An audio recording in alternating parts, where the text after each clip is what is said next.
புத்தரின் பொன்மொழிகள் வெறும் வார்த்தைகள் அல்ல, அவை வாழ்க்கையை எளிதாக்கும் ஆழமான தத்துவங்கள்.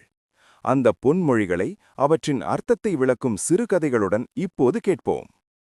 பொன்மொழி: உன் கோபத்திற்காக நீ தண்டிக்கப்பட மாட்டாய், உன் கோபத்தாலேயே நீ தண்டிக்கப்படுவாய். ஒருமுறை புத்தர் தன் சீடர்களுடன் ஒரு கிராமத்தில் உரையாடிக் கொண்டிருந்தார். அப்போது அங்கு வந்தவன் புத்தரை முட்டாள் என்றும் ஏமாற்றுக்காரர் என்றும் மிகக் கடுமையாக திட்டினான். ஆனால் புத்தர் எந்த சலனமுமின்றி அமைதியாக சிரித்தபடியே இருந்தார். அவன் திட்டி ஓய்ந்த பின் புத்தர் அவனிடம் கேட்டார், நண்பா, நீ ஒருவருக்கு பரிசு அளிக்கிறாய். அவர் அதை வாங்க மறுத்துவிட்டால் அந்த பரிசு யாருக்கு சொந்தம்? அவன் உடனே, எனக்குத்தான் சொந்தம் என்றான். புத்தர் சிரித்துக்கொண்டே சொன்னார், நீ இப்போது எனக்கு கொடுத்த கோபத்தையும் வசைகளையும் நான் ஏற்றுக்கொள்ளவில்லை. எனவே அது உன்னையே சேரும்.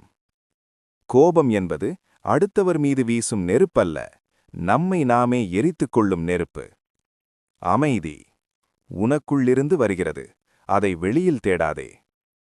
ஒருமுறை புத்தர் தன் சீடர்களுடன் நீண்ட பயணம் செய்து கொண்டிருந்தார். அப்போது அவருக்கு கடும் தாகம் எடுத்தது. அவர் ஆனந்தனிடம் அருகிலிருந்த குளத்திலிருந்து தண்ணீர் கொண்டு வர சொன்னார். ஆனந்தன் அங்கு சென்றபோது மாடுகள் குளத்தில் இறங்கி தண்ணீரை சேராக்கிவிட்டன. அவன் திரும்பி வந்து, குருவே, நீர் குடிக்க தகுதியில்லை என்றான். சிறிது நேரம் கழித்து புத்தர் மீண்டும் அவரை அனுப்பினார். இப்போது சேறு கீழே தங்கி நீர் தெளிவாகியிருந்தது. புத்தர் சொன்னார், நம் மனமும் இந்த குழம்போல்தான். குழப்பமாக இருக்கும்போது எதையும் செய்யாதே, அமைதியாக இரு. சிறிது நேரத்தில் மனம் தானாகவே தெளிவாகிவிடும். நிகழ்காலத்தில் வாழுங்கள். கடந்த காலத்தை நினைத்து வருந்தாதே, எதிர்காலத்தை நினைத்து கவலைப்படாதே. நிகழ்காலத்தில் கவனம் செலுத்து. 2 பிட்சுக்கள் ஒரு ஆற்றை கடக்க வந்தனர். அங்கே ஒரு இளம்பெண் கடக்க முடியாமல் தவித்துக் கொண்டிருந்தாள். மூத்த பிட்சு தயக்கமின்றி அவளை தூக்கிக் கொண்டு ஆற்றை கடந்தார். அவளை இறக்கிவிட்டு தனது வழியை தொடர்ந்தார். ஆனால் இளைய பிட்சு இதை மனதில் வைத்துக்கொண்டு பல மணி நேரம் யோசித்துக் கொண்டே இருந்தார். முடிவில் கேட்டார், நாம் பெண்களை தொடக்கூடாது, நீங்கள் ஏன் இப்படி செய்தீர்கள்? மூத்தவர் பதிலளித்தார், நான் அந்த பெண்ணை ஆற்றங்கரையிலேயே இறக்கிவிட்டேன். ஆனால் நீ இன்னும் அவளை உன் மனதில் சுமந்து கொண்டிருக்கிறாய். கடந்ததை விடாமல் பிடித்துக் கொள்வதே நம் துன்பம். ஆசையும் எதிர்பார்ப்போம். ஆசையே துன்பத்தின் ஆணிவேர். ஒரு செல்வந்தர் புத்தரிடம் வந்து, எனக்கு நிம்மதி வேண்டும், என்ன செய்ய வேண்டும் என்று கேட்டார்.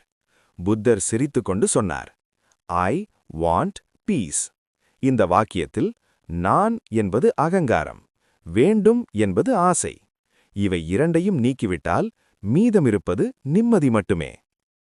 தேவைகளை குறைத்தால், எதிர்பார்ப்புகளை விடுத்தால் நிம்மதி நம்மை தேடி வரும். வெறுப்பு, ஆசை, அகந்தை இவை அனைத்தையும் வெல்லும் வழியை புத்தரின் இன்னும் சில ஆழமான பொன்மொழிகள், அவற்றின் கதைகளுடன் இப்போது கேட்போம். வெறுப்பு, வெறுப்பால் ஒருபோதும் வெல்ல முடியாது, அன்பால் மட்டுமே வெல்ல முடியும். ஒருமுறை புத்தர் தன் சீடர்களுடன் அமர்ந்து பேசிக் கொண்டிருந்தார். அப்போது அங்கு வந்த ஒருவன் புத்தர் மீது மிகுந்த கோபத்துடன் அவர் முகத்தில் எச்சில் துப்பினான். புத்தர் எந்த கோபமும் இன்றி தன் முகத்தை துடைத்துவிட்டு, அடுத்து என்ன சொல்ல விரும்புகிறாய் என்று அமைதியாக கேட்டார். இதைக் கண்ட ஆனந்தனுக்கு கோபம் வந்தது. குருவே, இவனை தண்டிக்க உத்தரவிடுங்கள் என்றார். அவன் ஏதோ சொல்ல வருகிறான், ஆனால் அதை வார்த்தைகளால் சொல்லத் தெரியாமல் இப்படி செய்கிறான். அவன் மீது இரக்கம் காட்டு. அந்த மனிதன் தன் தவறை உணர்ந்தான். மறுநாள் காலை புத்தரின் கால்களில் விழுந்து அழுதான். புத்தர் அவனை தூக்கிவிட்டு சொன்னார், நேற்று எச்சில் துப்பியவனும் நீ இல்லை, அதை வாங்கியவனும் நான் இல்லை. பழையது முடிந்துவிட்டது, புதிதாகத் தொடங்குவோம். தேவையற்ற கேள்விகளில் நேரத்தை வீணாக்காதே. உனது தற்போதைய துயரத்தை தீர்ப்பதில் கவனம் செலுத்து. ஒரு சீடர் புத்தரிடம் வந்து, உலகம் எப்போது தோன்றியது? கடவுள் இருக்கிறாரா? மரணத்திற்குப் பின் என்ன என்று கேட்டார்.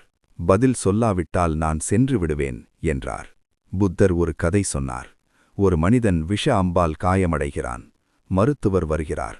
ஆனால் அந்த மனிதன், என்னை யார் அடித்தது, எந்த ஊர், எந்த மரம் என்று கேட்கிறான். பதில் கிடைக்கும் முன்பே அவன் இறந்து விடுவான். அதுபோலத்தான் உன் வாழ்க்கையும். நீங்கள் எதை மிக இறுக்கமாக பிடித்துக் கொள்கிறீர்களோ அதையே நீங்கள் இழக்க நேரிடும்.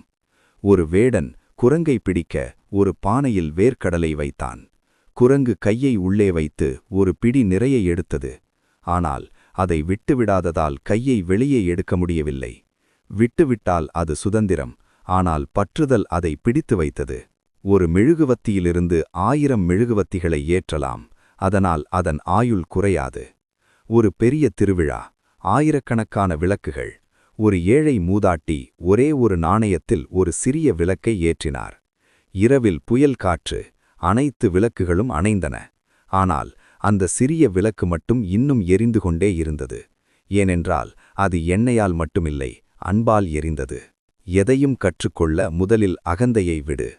ஒரு அறிஞர் எனக்கு எல்லாம் தெரியும் என்ற மனதுடன் புத்தரிடம் வந்தார். புத்தர் ஒரு கோப்பையில் தேநீர் ஊற்றினார். நிரம்பிய பின்பும் ஊற்றிக்கொண்டே இருந்தார்.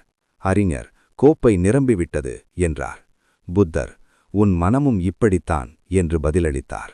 உனக்கான வழியை நீயே தேடு, உனக்கு நீயே ஒளியாக இரு. புத்தரின் இறுதி நாட்கள். ஆனந்தன் அழுதான். இவர்களில்லாமல் எங்களுக்கு யார் வழிகாட்டுவார் என்றார். புத்தர் சொன்னார், நான் வழிகாட்டி மட்டும். உனக்குள் இருக்கும் இருளை நீக்கு, உனக்கு நீயே ஒளியாகு. வாழ்க்கையை மாற்ற பெரிய விஷயங்கள் தேவையில்லை, சிறிய உண்மைகள் போதும். இது உங்கள் தமிழ் ஸ்டோரி லேப்.